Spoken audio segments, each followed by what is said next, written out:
जय हिंद, वंदे मातरम, भारत माता की जय। मैं आप सभी गौरव सेनानियों का गौरव सेनानी एसोसिएशन देहरादून उत्तराखंड की तरफ से आप सभी का हार्दिक स्वागत एवं अभिनंदन करता हूं फिर से। तो मित्रों, बताते चलें कि 50 सालों में धीरे धीरे आपके साथ किस प्रकार अन्याय हुआ, साजिश हुई, आपका पक्ष नहीं लिया गया। 50 सालों में हमारी नींद अब जाकर खुल रही है कि हमारे हक की बात कौन कितनी करता है। भारतीय सेना की जय, तिरंगे की शान, जवान की शान, ये सब कहने की बातें हैं। हमें किस कदर धोखा दिया जाता है। तो 1973 में जब थर्ड पे कमीशन में आपकी 25% पेंशन कम कर दी गई और सिविल पेंशन अधिनियम के बराबर 50% पर आपको लाया गया धीरे धीरे। इसी प्रकार से अब 6 पे कमीशन की थोड़ा बात कर लेते हैं छोटी सी, कि तब क्या हुआ था, और फिर बताते चलेंगे कि 7th पे कमीशन में आपकी और कितनी बढ़िया सिफारिश की गई थी या की गई होगी। तो भारत सरकार का राजपत्र अगस्त 30 2008 का यदि आप उठा के देखें तो 5 अक्टूबर 2006 के संकल्प संख्या 5/2/2006 ई थर्ड का ए, और उसी संकल्प पत्र को 5/2/2006 ई थर्ड ए के तहत संशोधन किया गया, जिसमें 8 यानी कि 8 अगस्त 2007 से लेकर 24 मार्च 2008 तक का समय लगा, जिसमें स्पष्ट रूप से यह कहा गया है कि सेना की संरचना, स्थितियों और भत्तों के मामलों को शामिल किया गया। फिर से कह दूं, संरचना, स्थितियां और भत्तों के मामलों को शामिल किया गया है। और यह लेटर उसके संदर्भ में कहता है, आर्म्ड फोर्सेस अफसरों की लगभग सभी सिफारिशें मानी गई। जवान और अफसरों की नहीं लिखा हुआ साहब, अफसरों की सभी शिकायतों, सभी सिफारिशों को बिना किसी ठोस फेरबदल के मंजूर कर लिया गया है। उसमें जो सिफारिशें थी वो ये थी कि पे फैक्टर को, जो 5th पे कमीशन का पे था, उसे 1.74 के फैक्टर के बजाय 1.86 का फैक्टर दिया जाए, जो कि सबके लिए दिया मान लेते हैं।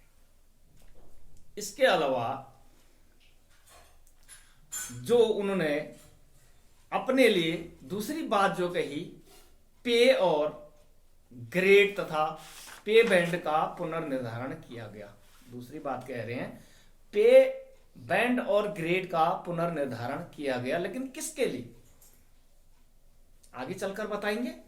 वो किया कर्नल एंड इक्विवेलेंट, जो पहले 15,600 से 39,100 के पे बैंड में आते थे, उसे मॉडिफाई करके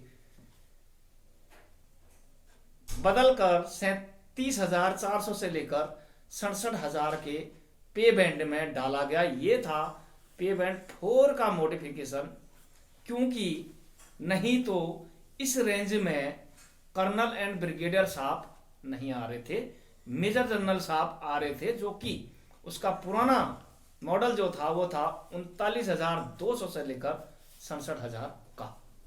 तो एक उसमें अमेंडमेंट किया गया था। अब आपके ग्रेड की बात कर लेते हैं। सिपाही टू जेसीओज का कोई ग्रेड अपग्रेड नहीं किया, जिसका मैं ग्रेड बार बार चलाता हूं। फैक्टर की जगह कोई अपग्रेडेशन आपका नहीं हुआ।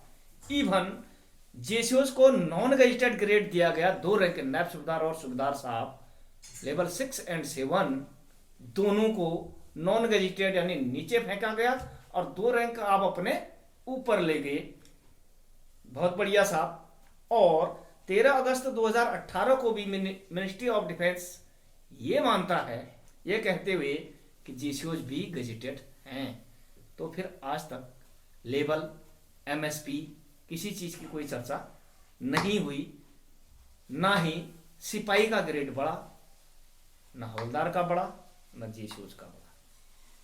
अब उसमें दूसरी बात कहेगी ये है एमएसपी के संबंध में, उसे भी थोड़ी बात कर लेते हैं कि जहां पर आप कह रहे हैं कि सरकार ने सशस्त्र सेनाओं के कर्मियों की परिस्थिति, संरचना और भत्तों और सेवा की स्थितियों से संबंधित मामलों को शामिल किया गया है। फिर से सशस्त्र सेनाओं के कर्मियों की परिस्थिति की संरचना, भत्तों और सेवा की स्थितियों से संबंधित मामलों को शामिल किया गया है। तो स्थिति यह है कि ऑफिसर्स को मिलिट्री सर्विस पे उस स्थिति, सशस्त्र बलों की स्थितियां कह रहे हैं 6000, एमएनएस अफसर्स को 4200, वो भी सशस्त्र बल हो लिए, ये कहकर कि उनका पे बैंड भी 54 और समकक्ष है अधिकारी के 70% मिलिट्री सर्विस पे दे दी गई। और हमारी स्थिति इतनी खराब मानी गई कि मात्र 1000 पहले पुरानी सिफारिश थी, जिसे बढ़ाकर मेहरबानी 2000 कर दिया गया। तब भी ऑफिसर्स के हम 1/3 मिलिट्री सर्विस पेपर भी ही हैं। उसी मिलिट्री सर्विस पे के 2000 को आप 2.57 से यदि मल्टीपल करो तो 5200 ही आता है।